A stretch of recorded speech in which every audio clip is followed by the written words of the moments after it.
ভাই আমি তো এক মাইয়ারে হৃদয় দিয়া ফালাইছি। আরে বোকা, হৃদয় কি দেয়া যায়? হৃদয় তোদের সাথেই আছে। আরে কি কন ভাই, হৃদয় দিয়া ভালোবাসছি। তুই কি জানিস যে তোর হৃদয় ভালোবাসার যোগ্য না? এ আবার কেমন কথা? হ্যাঁ, কারণ হৃদয় বা হার্ট রক্তচাপ নিয়ন্ত্রণ করলেও ভালোবাসার তৈরিতে তার কোনো ভূমিকা নেই। তাহলে তো নিশ্চয়ই জানতে ইচ্ছে করছে এই ভালোবাসা তৈরি করে কে? হ ভাই, তাইলে একটু কন তো দেখি। তাহলে শোন, তোর ভালোবাসা তৈরিতে প্রধান ভূমিকা পালন করে তোর মস্তিষ্ক বা তোর ব্রেন। কিন্তু কেমনে ভাই? আরে বলছি, একটু ধৈর্য ধর। ভালোবাসার আছে 3টি পর্যায়। প্রথম পর্যায়টি শুরু হয় প্রথম যেদিন তুই তাকে দেখেছিলি, অথবা প্রথম যেদিন তুই তার দিকে ভালোবাসার দৃষ্টিতে তাকিয়েছিলি।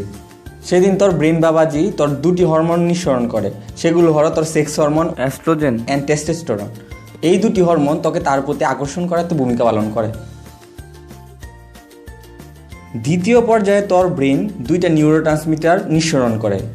সেগুলো হলো নরঅ্যাড্রেনালিন এবং ডোপামিন, যেগুলা তোকে তোর ভালোবাসার প্রতি চিন্তা শক্তিতে সাহায্য করে এবং এই পর্যায়ে তুই প্রেমে পড়ে যাস।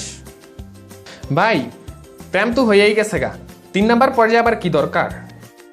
আরে দরকার আছে, কারণ 3 নাম্বার পর্যায়ে তুই তোর ভালোবাসার কাছে যেতে চাস এবং এটা হলো ভালোবাসার মিলন। আচ্ছা ভাই, এইখানে ব্রেন কোনো সাহায্য করবো না? হ্যাঁ, এইখানে তোর মস্তিষ্ক অক্সিটোসিন নামে হরমোন নিঃসরণ করবে, যার ফলেই তুই এই পর্যায়ে আসবি। কি ব্যাপারটা বুঝছস তো এখন? হ ভাই, ব্যাপারটা একদম পানির মতো ক্লিয়ার। বুঝছেন তো দর্শক ভাইয়েরা, কিল্লাই হৃদয় ভালোবাসার যোগ্য না? যদি বুঝা তাহেন তাহলে কমেন্টে জানান, লাইক দিবেন আর সাবস্ক্রাইব কইরা আমাগরে উৎসাহিত করবেন। ধন্যবাদ।